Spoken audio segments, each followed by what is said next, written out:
조적조 건물의 균열의 원인에 대해서 한번 알아보겠습니다. 이번 시간에는 균열의 원인에는 크게 세 가지로 나눈다고 이야기했었죠. 설계상 원인, 그 다음에 시공상 원인, 그 다음에 재료상 원인, 이렇게 세 가지로 나눌 수 있습니다. 설계상 원인은 뭐냐 하면은 설계를 잘못해서 균열이 발생하는 거겠죠. 설계할 때 잘못했는 겁니다. 그러면은 어떤 게 설계상의 원인인가 한번 볼까요? 첫 번째, 기초의 부동치마. 이게 크랙 발생하는, 균열 발생하는 가장 큰 원인이죠. 기초의 부동치마. 뭐냐면 기초가 부동, 같지 않게 치마된다 이 말입니다. 이게 무슨 말인가 하면은 예를 들어서 기초가 우리가 뭐 매트 기초나 뭐 줄 기초가 이렇게 이제 타설이 됐다고 생각합시다. 한 100평짜리에다가 우리 매트 기초나 줄 기초를 쳤다고 생각합니다. 그 위에 이제 기초 위에 조적 건물을 올려놨겠죠. 근데 기초가 같지 않게 그냥 밑으로 똑같이 약간 처지는 거, 이런 거는 어떻게 됩니까? 뭐 그렇게 균열을 조적조 건물에 균열을 크게 발생하지는 않습니다. 똑같이 기초가 똑같이 예를 들어가 뭐 겨울에 얼었다 녹아가지고 똑같이 밑으로 한 10mm 정도 꺼졌다가 하더라도 똑같이 꺼지면은 뭐 균열이 별로 발생 안 하죠, 그죠? 근데 문제는 뭐냐면 부동치마 같지 않게 100평 중에 50평은 그냥 가만히 있고 50평만 밑으로 꺼졌습니다. 그러면 어떻게 됩니까? 완전 꺾이죠, 기초가. 반만 이렇게 밑으로 처지는 형상이 되겠죠. 그렇기 때문에 이게 크릭이 발생하는 겁니다. 예를 들어서 기초가 이어서 이만큼 있는데 반은 가만히 있고 반만 밑으로 꺼졌어요. 그러면 어떻게 해요? 이쪽 꺼지는 기초 위에 있던 벽돌은 당연히 처지게 되겠죠, 밑으로. 처지면서 균열이 발생하는 겁니다. 그렇게 부동침화되는 원인은 여러 가지가 있겠죠.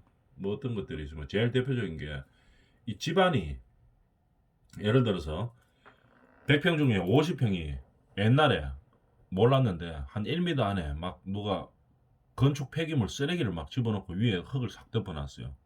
몰랐어요. 매트 기초 친다고.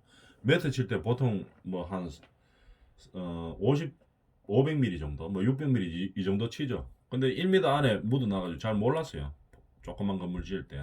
왜냐하면 조적조는 조그만 건물 2층짜리 뭐 보통 이런 거 짓죠.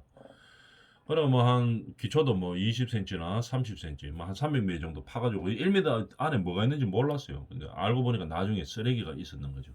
위에 이제 조적 건물을 다 올려놨는데 기초치고 설계는 시공할 때도 잘했어요. 잘했는데 이제 문제가 뭐냐면은 밑에 쓰레기가 막 있어가지고 한쪽은 본 땅이고 한쪽은 쓰레기 막 덮어놨는 거, 살짝 덮어놨는 거고, 이러면 그 위에다가 건물 지면 하주 무게가 있기 때문에 꺼지겠죠. 쓰레기 넣어놓은 데가 꺼집니다. 그러면서 기초가 부동치마 돼버리겠죠. 그렇게 하면은 한쪽은 가만히 있고 한쪽은 처졌다 이 말이죠. 쓰레기 위에 있는 기초 쪽이 처졌죠. 그러면 그 기초 위에 있던 이 내력벽들이 기초가 꺼지면서 같이 꺼지죠. 그러면서 균열이 발생하는 겁니다. 이런 게 가장 큰 문제점이 되는 거죠. 이거는 기초의 부동치마. 이거는 계약이나 설계상의 원인이 되는 겁니다. 그죠?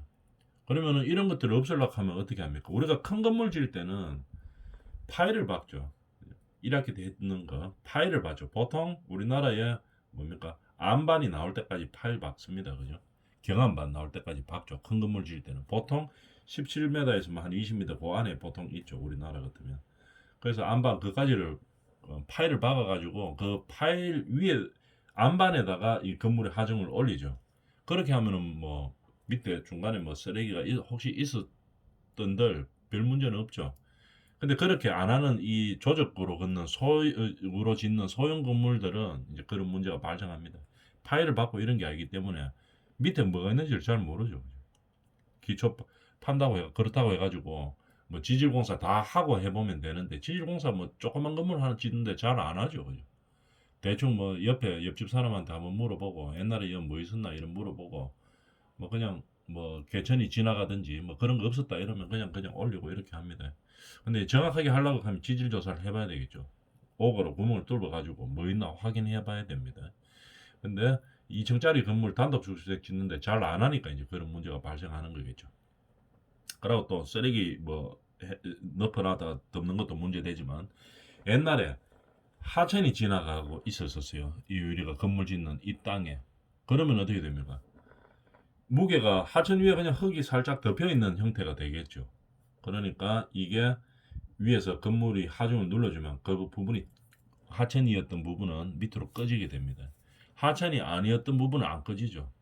본 땅이 맨 땅이 되니까. 그래서 기초가 부동치마되는 이런 문제가 발생하는 겁니다.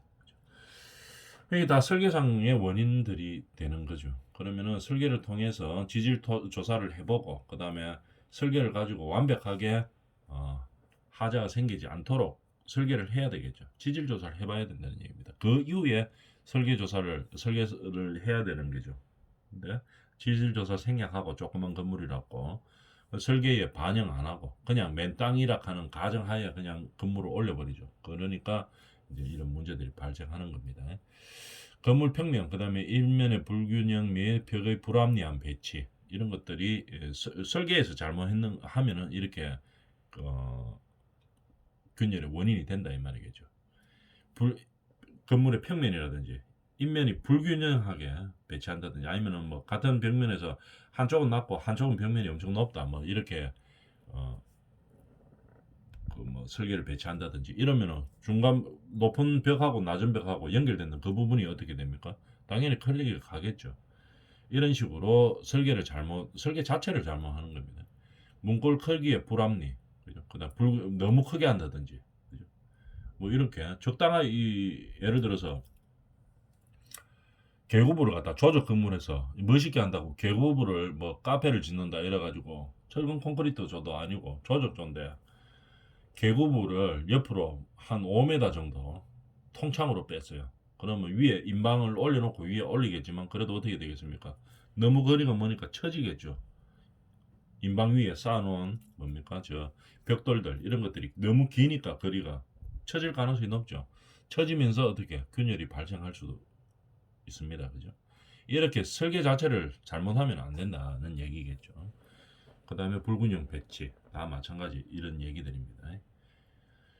자, 이게 균열이 발생하는 설계상의 원인이죠. 이런 것들이 이외에도 여러 가지들이 있죠. 그죠? 설계상의 원인들에 대해서 잘 파악을 해놓습니다. 근데 읽어보면 대충 알죠. 객관식으로 나온다고 하면 시공상의 원인 그러면 설계는 똑바로 해놨는데 시공을 잘못해서 발생하는 원인이죠.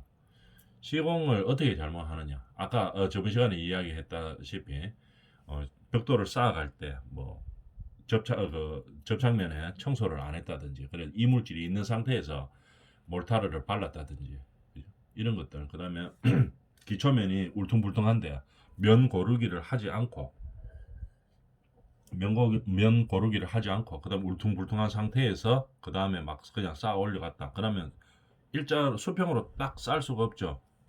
그러니까 울퉁불퉁하게 벽돌도 쌓아지니까 뭐 균열이 발생할 가능성이 높고 그렇다는 얘기겠죠. 설계는 똑바로 했는데 이제 시공을 잘못해서 균열이 발생하는 거입니다. 그 다음에 몰타르의 강도가 부족하다든지 몰타르 시멘트 너무 모래 물 비율을 갖다가 잘못 섞어가지고 몰타르 강도가 너무 떨어지게 만들었어요. 그러면 뭐 균열이 발생할 수가 있겠죠.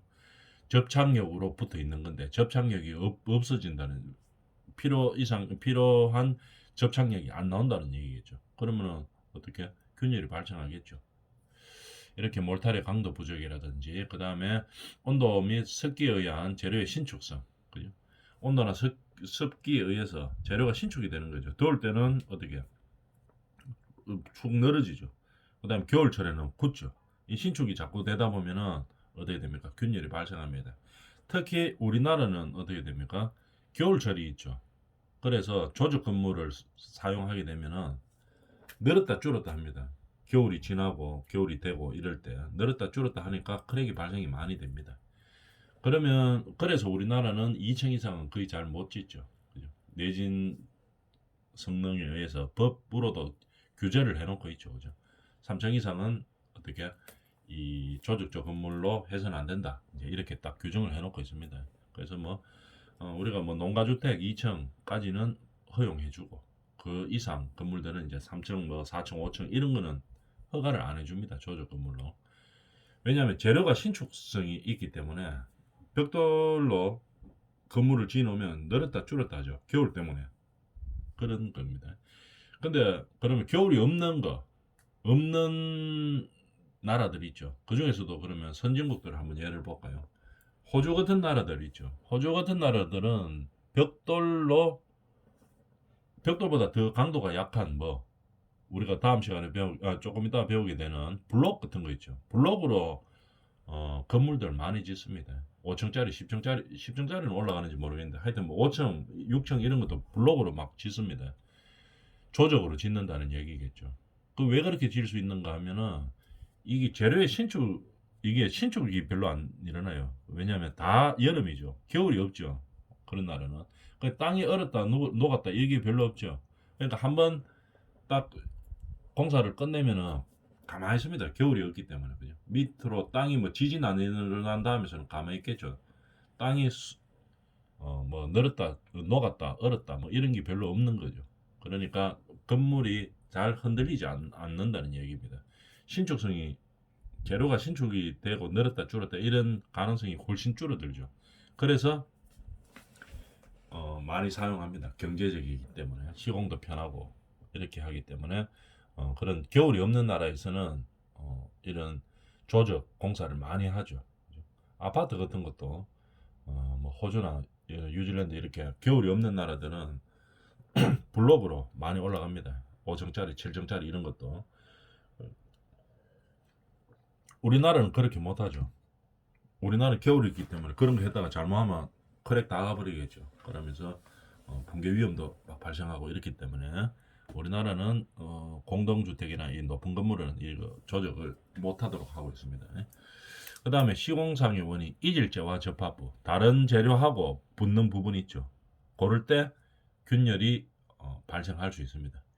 그 다음에 시공을 불완전하게 했다든지 이질재와 접합하는 부위에서는 다른 재질이 이래 붙는 부분에서는 특히 조적이 크랙이 안 가기 위해서 시공을 잘해야 되겠죠. 이질재와의 접합부에서 뭐 균열이 발생하기 쉽다 이 말입니다. 그 다음에 모르타르 발음에 신축 및 들뜨기가 발생할 때 모르타르 이런 거 바를 때 잘 발라야 된다는 얘기겠죠. 들뜨기가 막 발생하고 이렇게 하면은 균열이 발생할 가능성이 높아진다는 얘기입니다.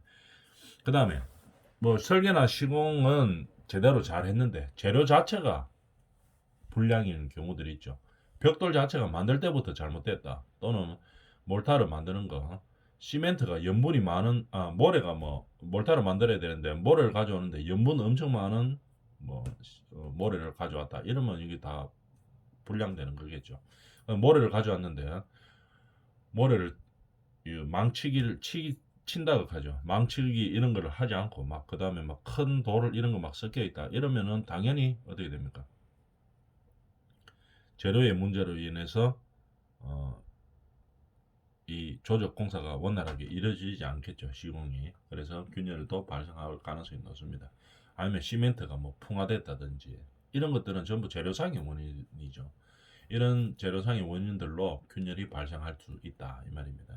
그래서 균열의 발생의 원인을 다시 한번 정리해 보면 설계상의 원인일 수도 있고 그 다음에 시공상의 원인일 수도 있고 재료상의 원인일 수도 있습니다. 그래서 이 원인들을 잘 파악해서 균열이 방지되도록 균열이 생기지 않도록 그렇게 공사를 해줘야 되겠죠. 그럼 대책으로 보면은 어떻게 있느냐? 그 원인에 따라서 이제 대책을 잘 세워줘야 되겠죠. 조적 재료를 선정할 때 어떻게 해야 되냐? 재료상의 원인을 없애기 위해서 규격에 일치하는 재료를 사용해야 되고, 그 다음에 건조 수축이 작은 재료를 사용해야 됩니다. 건조와 수축이 작은 재료를 사용하고, 그 다음에 압축 강도가 큰 것을 사용해야 되겠죠. 재료에. 그 다음에 줄눈은 어떻게 해줘야 되느냐? 벽 두께 및 두께라든지 벽 높이가 변하는 곳에서 뭐가 생기기 쉽습니까? 두께가 바뀐다든지 아니면 무슨 얘기인가 하면은 벽이 내력벽이 한 200mm로 쭉 오다가 갑자기 400mm 되는 뭐 그런 부분이 있다. 이러면은 벽 두께가 바뀌면 그 부분이 크랙 발생하기가 쉽습니다. 그죠? 균열이 발생할 가능성이 상당히 높죠. 그다음 벽 높이가 두께뿐만 아니라 높이가 변할 때도 한 2m로 쭉 벽이 오다가 갑자기 3m로 바뀌는 부분이 있다. 이렇게 되면은 그 바뀌는 부분에서 뭐가 균열이 발생할 수가 쉽습니다. 그럴 때는 반드시 뭡니까? 줄눈을 설치를 해놔야 됩니다. 그 다음에 또는 벽체하고 기둥하고 만나는 부분이라든지 이럴 때는 뭐 반드시 크랙이 발생하기 쉽습니다. 벽체하고 기둥하고 붙는 부분 이럴 때는 뭘 해야 됩니까? 크랙이 발생할 거를 균열이 발생할 거를 예상이 되기 때문에 반드시 뭐 신축 줄눈을 미리 설치해 놓는 거겠죠. 내력벽, 비내력벽이 만나는 부분 여기도 줄눈을 설치를 합니다. 그 다음에 왜 일단 형태가 달라진다 이러면은 균열이 발생할 가능성이 높다고 보아지는 거겠죠. 그 부분에 막기 위해서 하는 게 뭡니까? 줄눈이죠, 줄눈. 그래서 약간의 재료가 신축이 돼도 늘었다 줄었다 해도 줄눈이 있으면 그 줄눈 폭 안에서 왔다 갔다 하는 거죠. 늘었다 줄었다 하는 거겠죠. 그러니까 늘었다 줄었다 할 때 미리 크랙이 가 있는 거하고 똑같은 형태의 줄눈을 만들어 놓는 거겠죠. 미리 줄눈을 만들어 놓는 것은 미리 크랙이 가도록 만들어 놓는 거겠죠. 그래서 늘었다 그 부분에서 늘었다 줄었다 하는 겁니다. 재료가. 그러니까 이미 줄눈이 있기 때문에 크랙이 안 가는 거겠죠. 그 다음에 약한 기초의 상부벽에도 마찬가지입니다. 그죠? 기초의 상부벽. 그러니까 다른 재질이 만났다 하면은 다른 형태 아니면 다른 재질이 만난다 이러면 그쪽이 균열이 발생하기 쉽다는 얘기겠죠. 그 다음에 벽체의 응력이 약한 부분 이런데 크랙이 갈 가능성이 있기 때문에 미리 뭐 줄눈을 설치해 놓는 겁니다. 그 다음에 보강 철근의 사용. 보강을 조적조도 쌓아 올라가면서 철근을 보강할 수 있죠. 보강 철근을 사용합니다. 주로 많이 사용하는 부분이 어디? 계구부죠. 계구부. 그 다음에 아니면 건물 모서리. 그죠? 아니면 벽체가 교차하는 부분. 이런 부분에 보강 철물을 사용하는 겁니다. 그 다음에 신축 줄눈이 위치한 양측. 줄눈 바로 옆에는 크랙이 많이 갈 가능성이 있기 때문에 뭐 줄눈을 만들어 놓는 거죠. 그러니까 줄눈 양측이라든지 이럴 때 보강 철근을 사용을 하는 겁니다. 이렇게 해서 균열을 방지하기 위해서 대책을 세우는 거겠죠. 백화현상 아까 이야기했었습니다. 우리가 조적조 건물을 조적조는 뭐로 붙입니까? 벽돌하고 벽돌을 몰타르로 붙여죠. 그러니까 몰타르는 뭐 시멘트이기 때문에 무슨 성분이 있습니까? 석회가 있습니다. 석회. 그러니까 이 물이 가면은 이 석회하고 만나면 빗물이 비가 오면 나중에 이제 몰타르 있는 쪽에 빗물이 스며들게 되겠죠. 그러면서 어떻게 됩니까? 석회하고 만나게 됩니다. 몰타르 안에 있는 석회 성분하고. 그러면은 이게 어떻게 공기 중에 탄산가스하고 결합이 되면 허옇게 이렇게 바뀌는 거죠. 허옇게 이렇게 끼는 겁니다. 이런 걸 백화현상이라고 이야기합니다. 그럼 어떻게 하면은 제거할 수 있느냐? 완전히 제거는 어렵고 그냥 닦아내야 되겠죠. 염산하고 물을 1대5로 섞어가지고 닦아내는 겁니다. 그러면 조금씩 이제 감소할 수는 있겠죠. 그러면은 저렇게 끼면은 엄청나게 보기 싫죠, 그죠? 보기 싫기 때문에 방지하는 방법들은 어떻게 돼? 왜 건물 외형에 저렇게 백화 현상 막 일어나가 허옇게 끼가 있으면 상당히 보기도 싫습니다, 그죠? 구조적으로도 안정되지 못하고 외관상도 보기 싫고 이렇기 때문에 이제 방지할 수 있는 방법들은 어떻게 되어 있느냐? 흡수 이게 물 때문에 생기는 거죠. 빗물 때문에. 벽면에 침투하는 빗물 때문에 생기는 겁니다. 그죠? 그 빗물이 안에 있는 석회와 만나서 탄산가스와 결합하면은 생기는 겁니다. 그러면 근본적으로 몰타르에 있는 석회를 없앨 수는 없죠. 그 다음에 공기 중에 있는 탄산가스를 없앨 수는 없습니다. 그러니까 뭐를 방지하면 됩니까? 빗물을 차단시키는 방법을 하면 되겠죠. 그래서 흡수율이 적은 소성이 잘 된 벽돌을 사용하는 겁니다. 물 흡수를 작게 하는 벽돌을 사용하면은 우리가 어떻게 물이 흡수되는 양이 작죠. 그러니까 침투하는 물량이 작은 겁니다. 그래서 우리가 외벽에 보면 주로 빨간 벽돌을 많이 사용하죠. 빨간 벽돌 이거는 소성을 잘 시켜가지고 벽돌에 물이 잘 침투가 안 되는 겁니다. 시멘트 벽돌은 어떻게 됩니까? 물 침투가 엄청 잘 되죠. 그래서 외벽에 사용하면 안 됩니다. 외관상도 뭐 별로 안 좋지만 외관 때문에 그렇게 하는 게 아니고 외벽에 왜 시멘트 벽돌을 안 쓰느냐 이러면은 물을 너무 잘 흡수하는 거 하죠. 물을 잘 흡수하면은 안에 있던 몰타르가 뭐 안에 석회가 있기 때문에 탄산가스와 결합해가 전부 허옇게 바뀌어 버립니다. 그래서 빨간 벽돌 물 침투가 잘 안 되는 이런 빨간 벽돌 외벽에 바르는 거죠. 칠하는 거겠죠. 그래서 우리가 요즘 보면은 뭐 카페들이 많죠. 카페들에서 벽돌 사용을 많이 하는데 시멘트 벽돌도 뭐 안에 내장용으로 많이 씁니다. 그죠? 그쭉 해놓으면 좀 이쁘죠. 그죠? 딱 해가지고 우리가 매지를 넣든지 아니면 매지를 넣지 않고 줄눈 처리만 쫙 해줘도 예뻐서 많이 인테리어용으로 많이 사용합니다. 근데 이 그런 시멘트 벽돌은 인테리어 벽돌로 사용할 때 내장재로 사용해야 됩니다. 외부로 빼버리면 어떻게 됩니까? 뭐 사용할 수는 있지만은 석회가 있는 성분이 빗물하고 만나가지고 탄산가스하고 결합해가지고 어떻게 막 전부 백화현상 생기니까 보기 싫죠. 그렇기 때문에 외부로는 많이 사용하면 안 됩니다. 외부로 사용하려고 하면 뭐 칠을 하든지 뭐 이렇게 해서 물이 흡수 안 되도록 해야 되겠죠.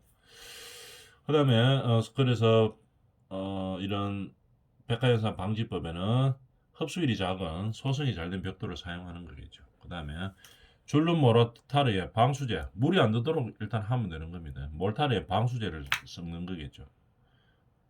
줄눈 몰타르 여기 줄눈 넣을 때 방수제를 태워서 하는 겁니다. 그래서 침투가 안 되도록 하는 거겠죠. 그래서 매지 태울 때 방수액 다 넣고 합니다. 그죠?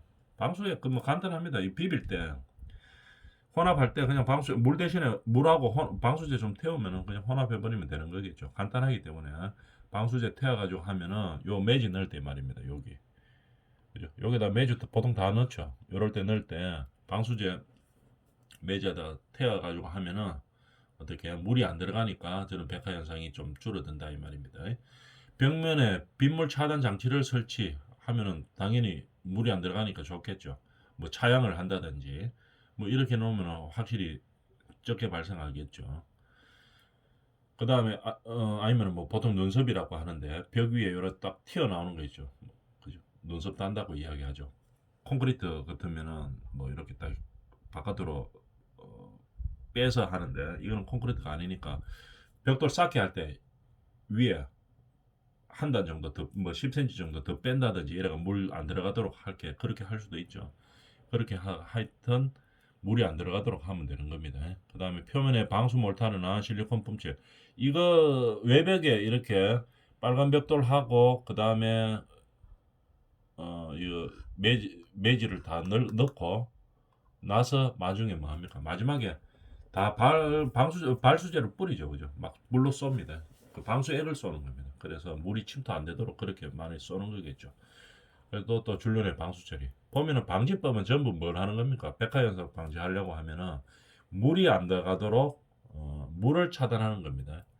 왜냐하면은 이 안에 있는 몰타르의 석회를 없앨 수도 없고 공기 중에 있는 탄산가스를 없앨 수도 없고 이렇기 때문에 뭘 하는 겁니까? 물을 차단하기 위해서 이제 하는 거겠죠. 그래서 백화 현상을 막아주는 겁니다. 그 다음에 블록 공사. 조적은 뭐 이렇게 했고 조적은 벽돌은 조그마죠, 그죠? 블록은 큽니다. 그러면은 블록 공사를 하면은 어떤 장점이 있겠습니까? 옛날에 우리가 공장 같은 거 70년대 이럴 때 막 우리가 산업화 일어나가 공장 같은 거 빨리빨리 짓고 이렇게 할 때는 조적보다 블록을 많이 사용했죠. 철근 콘크리트는 뭐 철근이 별로 없으니까 사용하지도 못했고 그냥 뭐 조적이나 블록을 가지고 많이 사용했는데 블록들을 하면은 크니까 빨리빨리 짓죠. 빨리빨리 짓게 됩니다. 그러나 어떻게 블록으로 하면은 블록 안에가 비어 있죠. 텅 비어 있습니다. 그죠? 그림으로 뭐 옛날에 아는 사람도 있겠지만 조적보다도 강도면이나 이 모든 거는 다 떨어지죠. 그러나 크고 빨리 질 수 있고 원가도 줄어듭니다. 인건비도 줄어들겠죠. 쪼매난 거 맞추는 게 아니고 큰 거 몇 개 놔보면 되기 때문에 이렇게 하는 블록 공사에 대해서 한번 알아보는 거겠죠. 근데 요즘 같으면 뭡니까? 블록 공사 거의 안 합니다. 그죠? 우리나라가 이제 경제 사정이 많이 좋아져 가지고 조적도 별로 안 하죠. 그냥 인건비가 많이 들어가기 때문에 조적을 하면 인건비가 많이 들어갑니다.